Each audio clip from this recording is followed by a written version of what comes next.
Si la tendance se maintient, on aura la prochaine élection un mode de scrutin proportionnel, mixte, compensatoire avec liste régionale. La réforme du mode de scrutin revient toujours à l'avant-scène après les élections, mais ne reste pas souvent dans les cartons des décideurs politiques. Une donnée qui risque de changer après la victoire de François Legault. Je pense que François Legault a été sincère dans sa démarche. Ça fait, nous, depuis le printemps 2016 qu'on travaille avec les différentes formations politiques. La Coalition Avenir Québec a toujours travaillé avec nous tout au long de notre démarche transpartisane. L'idée, c'est que la représentation à l'Assemblée nationale soit proportionnelle aux voix exprimées. Pensons à la CAQ qui se retrouve avec 59 % des sièges alors qu'elle a seulement obtenu 39 % des votes. Son chef s'est entendu en mai avec le Parti québécois et Québec solidaire pour réformer le mode de scrutin. Qu'il n'y ait pas un gouvernement qui est élu par une minorité de Québécois qui soit capable de prendre des décisions pour une majorité. Le système dont on parle, c'est un système qui existe. Ce n'est pas un système inventé.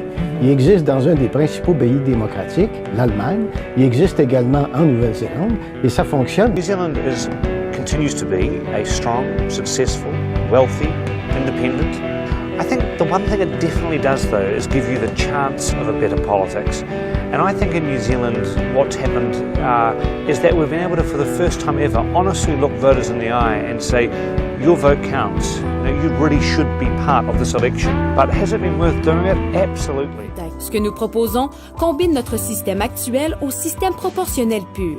Il s'agit du système mixte compensatoire à redistribution régionale. Ce nouveau système attribuerait les sièges de l'Assemblée en 2 temps. D'abord, une portion des sièges serait allouée selon notre mode actuel. Ensuite, on attribuerait des sièges compensatoires à des régions afin de représenter la proportion de vote totale qu'a obtenu chaque parti à l'échelle du Québec. Ce système permettrait à toute la population d'obtenir la part du pouvoir électoral qui lui revient. Donc, dans un système à finalité proportionnelle, des régions comme les Laurentides auraient été beaucoup plus diversifiées dans leur représentation à l'Assemblée nationale. Jusqu'ici, François Legault a réitéré son intention de réformer le scrutin d'ici le 1er octobre 2019. Toi, tu crois beaucoup au mode de scrutin proportionnel. Oui. C'est ce que tu aimerais. Ah oui. Pourquoi? Parce que ça deviendrait presque nécessairement un gouvernement de coalition, parce Oui. qu'on aura rarement la majorité. Mais c'est ça, pour ça qu'on les élit, les politiciens. C'est pour qu'ils puissent travailler ensemble pour faire avancer la nation. C'est ça. Rassemblés par le mouvement Démocratie Nouvelle en 2016, les partis d'opposition se sont engagés à adopter le système proportionnel mixte compensatoire. Plusieurs rencontres se sont tenues avec des représentantes et des représentants des principaux partis politiques et d'organisations de la société civile afin de convenir de principes qui devraient guider le choix d'un mode de scrutin.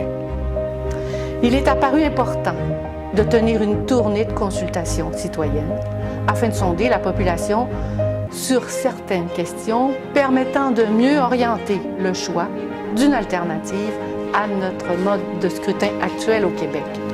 La tournée s'est tenue en octobre et novembre 2017 dans 5 villes. Quelques 250 personnes ont pris part aux discussions auxquelles ont assisté des représentantes et des représentants des partis politiques. La majorité de la population, si elle exprime des votes en faveur de la CAQ et des autres formations politiques qui veulent une réforme du mode de scrutin, bien, on va travailler ensemble et je pense que les Québécois s'attendent à ce qu'on collabore et qu'on travaille ensemble de façon à respecter les idées de chacun. La réalité, c'est qu'un certain nombre de députés de circonscription à l'heure actuelle se refusent de façon totale à accepter qu'un député de liste soit autre chose qu'un Minus à Benz. Ils n'acceptent pas la possibilité de la concurrence. C'est-à-dire que si le député de circonscription se traîne les pieds, bien, le député de liste pourrait recevoir davantage d'électeurs que lui, et c'est ça qu'ils craignent. Si un des partis signataires de cette entente renie sa parole et ne dépose pas de projet de loi pour réformer le mode de scrutin dans la première année de son prochain mandat, ce parti-là devra payer un coût politique extrêmement élevé, mais moi j'y crois.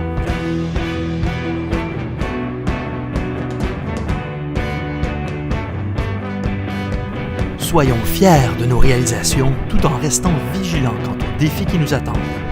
2019 sera une année décisive pour le dépôt et l'adoption d'un projet de loi. Faisons en sorte que les partis respectent leur engagement à travailler ensemble. Joignez-vous au mouvement qui fait se réaliser la réforme du mode de scrutin au Québec. Ensemble, donnons-nous une démocratie qui nous représente.